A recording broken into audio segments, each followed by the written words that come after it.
Okay, we don't have much light, so I'm going to see if I can get a Whiteline rear sway bar installed. I got the rear end links too, so we'll see if we can get it done in time. What do you think? Think we can do it? Yeah. Then we can. All right, we don't.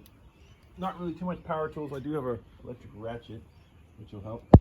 But let's see if we can get this undone. So if you can see where it is here. The sway bar is this bendy bar here. It just goes over the exhaust, and on the end links it's right here. So, but I think we're gonna need the breaker bar to get this off on the end link, because it's I don't know, he's got to do it down here. What am I doing? Okay, so we're underneath. You can see the exhaust is there. This is what we've just done. You can see that there. I've just whizzed that off with the ratchet, and that bolt just, there you go, just pulls out. And this side, come on. A little bit of help.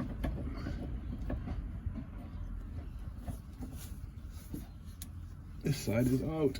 Come on. There we go. Done. Okay, I'll put the nut back on so we don't lose it. Not that we're really keeping it. The new stuff has Whiteline stuff has hardware. And I've already cracked the mounting.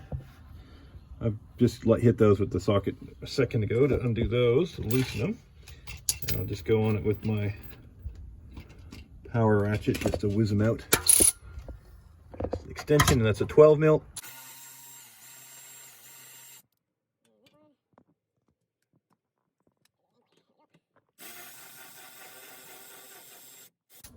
Okay, now that side is done. We're going to go over and do the other side now. Comfortable? No. We got to undo that from, I just can't see, it's by the wheel. There it is. Just want to break it loose. There we go. Is it turning on the other side? Nope. Okay, that's good. And I'm going to break loose the sway bar mounts.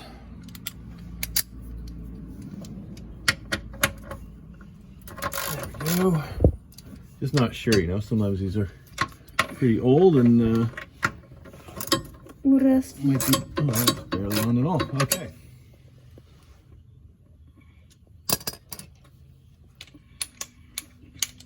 Now, put that on here.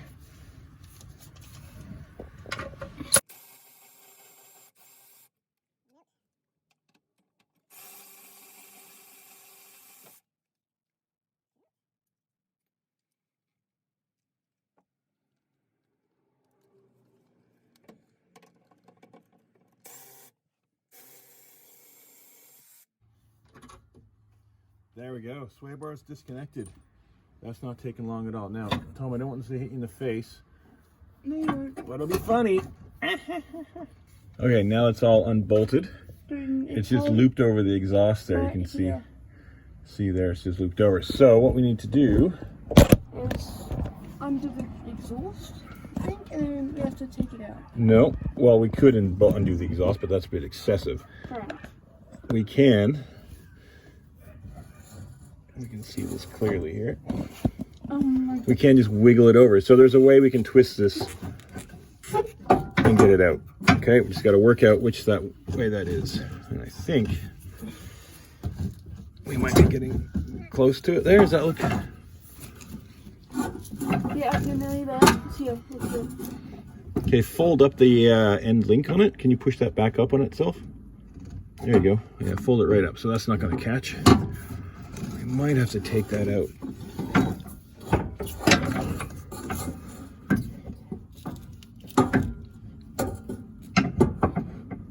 Just pull. Ah. Pull that way. You go that way. Ah. It's all right. This is the hardest part of the whole bloody thing. Technical difficulties. Yeah, we're experiencing technical difficulties, are we? Well, I'm going to go on that side, Tom, and I'll see if I can wiggle it out from over there. Okay. Yep. Okay, what we're going to do, what we need is a bit more clearance.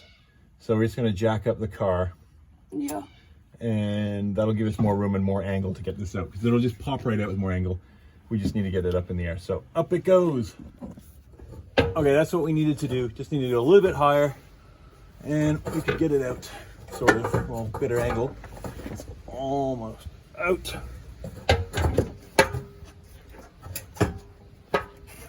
Oh no. That's it. It's just stuck on. Dad, it's starting to rain. Is it starting to rain? Ah, there you go. It's out. Cool. Bar's out. We do it in the rain. It's not like that. Yeah, we can put this in the rain. Don't cut your hand.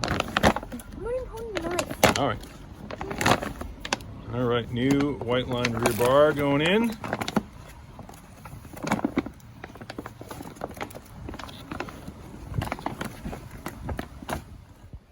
Okay, that's the new rear bar. I'm gonna try to get that in the Nice. same way the front's came. Like so the bars come with very sober. new bushings, which is awesome. And we'll reuse the old little metal things to hold them in. And they gave us more stickers. Okay. Yay! So we'll try to get this in the same way we got the other one out. And let's get it in here. Okay, pretty dumb. That bigger dip goes over the exhaust. Anyway, we're there now.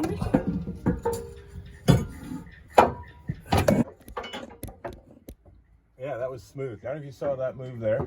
That went straight in. Piece of cake. It's starting to rain quite a bit more. So what I need to do now is we'll take the metal brackets off these. Actually pretty awesome. These Whiteline bushings don't need grease. So that's a bonus. So we're just going to slide it over the bar. Hopefully it doesn't drop back down on my face.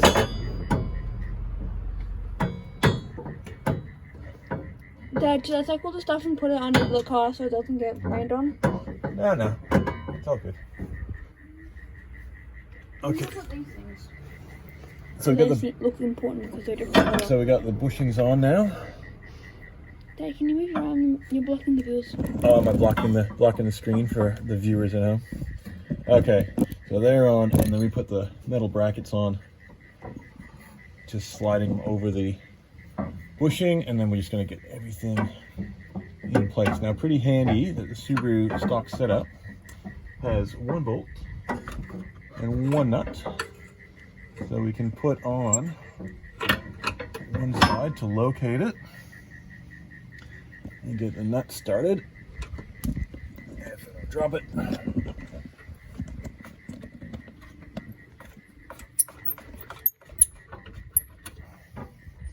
And then I can get a bolt in there.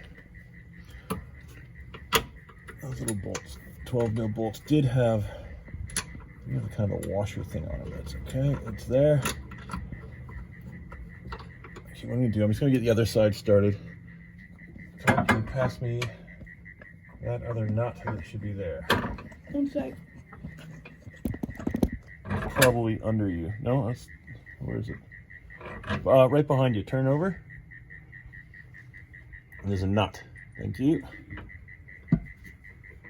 I think it's a nut and a washer. Yeah, it's got a built-in Washer. thing on the back. Flange nut, it's called.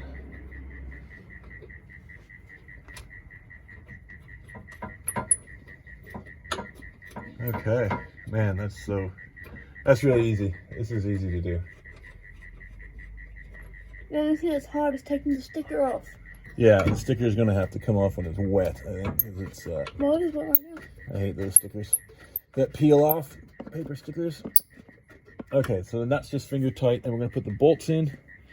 Those 12mm head bolts. Well, if you got it this far and you didn't get the new end links, well, you're pretty much done. Just reattach the links. But we're going to put those new end links on as well to get rid of those flexy. These are plastic. But, okay. Easy. Okay, now we're just going to put those in. We're not going to tighten it down yet because I want to make sure everything aligns. But, yeah, that's pretty quick.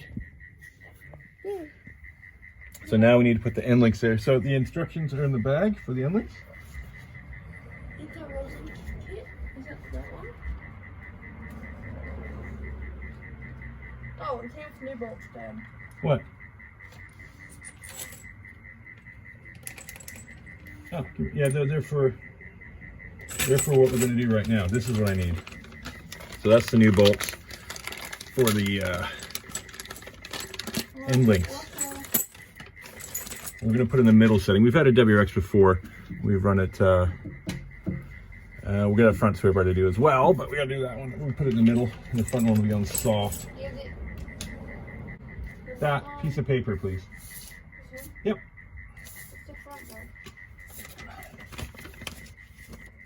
That's the one. And the picture on the instructions is pretty good. So we'll put the, yeah, we're gonna need some grease here. So we've got different size washers in this bag. And nuts. I think it's pretty self-explanatory what goes where, because it says so.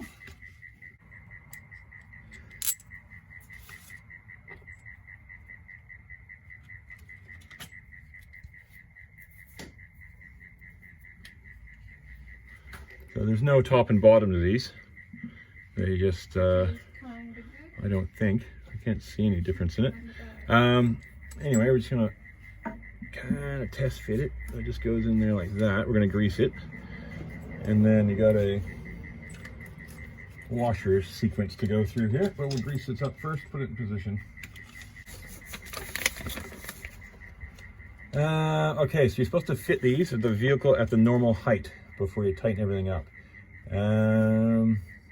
So we'll be dropping it down in a minute. You can put it on a hoist, but it says, yeah, I gotta keep it flat. So you want this at road height, so it's not everything tension.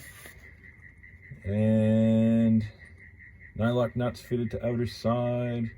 So your small washers go on the inside, and then the large washer goes on the outside, pushing in with the nylock nut on the other side of that. All right, cool, easy. So we got the grease here. Ooh, it's thick and greasy. Load it up, and I'll load this one up too, so it's ready to go.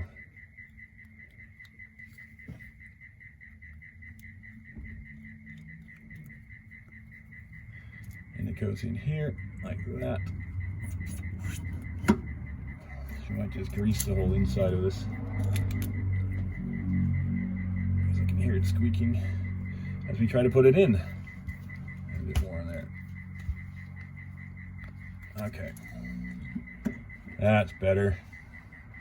Now, use a small bolt on this side. Goes in.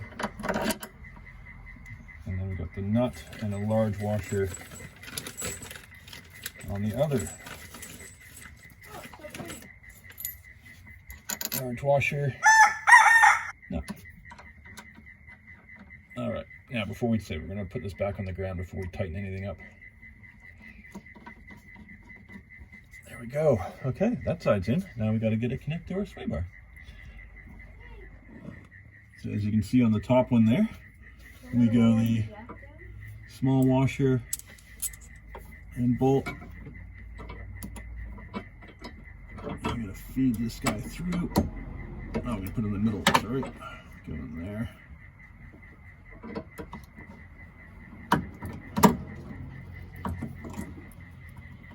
Go. It's under a bit of a twist, so right now, because we're kind of in the air, but we should be able to get this through. Yeah, man. Now we got to put it down, but that's okay. We got that side. You can see how we do the bottom, top, and then the other one's the same. Torque specs, does it have torque specs on here? I don't think it does. No torque specs, it's a Subaru. Just give it a few good ugga-duggas. And should be ready to roll. Okay, cool. Well, we'll get the other side sorted and we'll drop it down, tighten it all up. All right, stuffed up one little thing. So the big washer only goes on the top of the outside.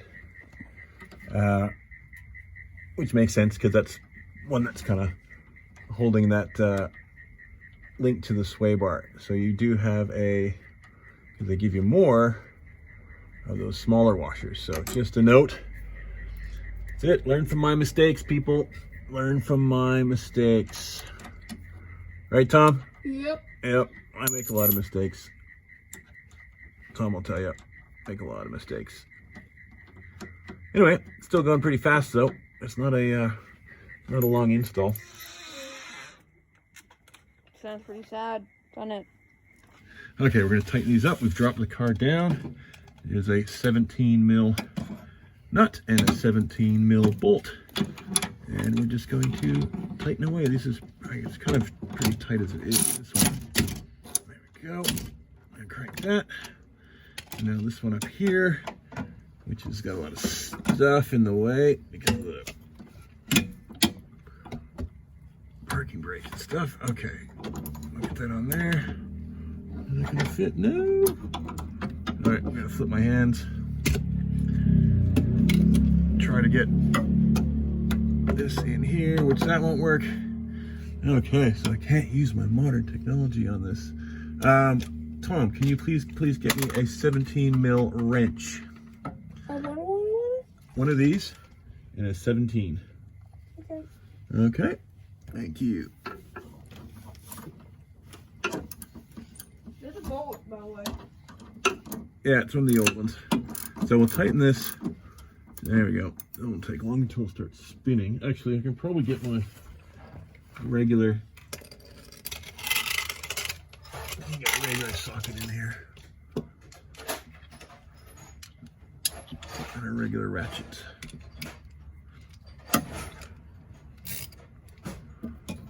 Can I get it in? Yeah, I can.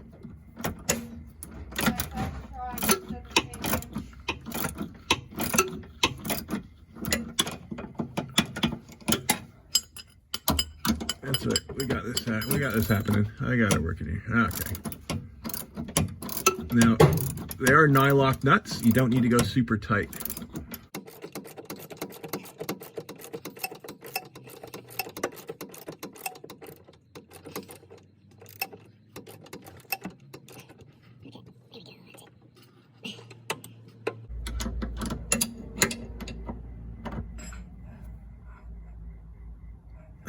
Alrighty.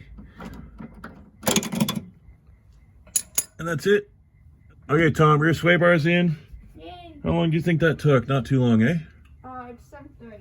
7:30? We started like 6. What time we start? I think we took us, well, we were filming. I think it took us about 45 minutes, and we could have done it faster if I made my video before and had done a dry run and tried to do it. But yeah, we could have done it in probably a half hour, 40 minutes. So let this video help you. And there's a few more coming from the WRX series and for more Whiteline stuff. Thanks for watching. See you next time. Bye. So it's the next day, and I've taken the car for a drive, just took it to work and back. And yeah, noticeable difference having the rear sway bar in. Much more, a lot less body roll. Doesn't really kind of roll around as much, I suppose. You can feel it, whether there's more grip on the front end. I'm not pushing it, obviously, driving to work. But there's a few big roundabouts I have to go through, a few large intersections, and some nice big sweeping turns. But noticeable improvement in handling with the rear sway bar in. So as always, you know, it's a well-known WRX thing. Help dial out some understeer, rear sway bar on. So that's what we've done, and I said that's what I did on my old WRX way back. This one, and that's pretty cool. So that I've got a front sway bar as well. I did a front sway bar on that one. Gives it a bit more balanced feel, even more. So I'll get that one installed when I get a chance. But yeah, always worth doing the rear sway bar. It's kind of the must do, even if you want your car completely stock. This is stock suspension at the moment, stock ride height, everything. Rear sway bar makes no difference in the bounciness or you know, noise, vehicle harshness, noise vibration harshness. So just do it. If you have a WRX of any kind, pretty much almost any all-wheel drive car, front-wheel drive car, Volkswagens, you know, Audis, like my S3 that we had, you do the rear sway bar, and it really helps with the feel. Do the front one, and it just balances out a little bit more. So 100% do a sway bar in the back end.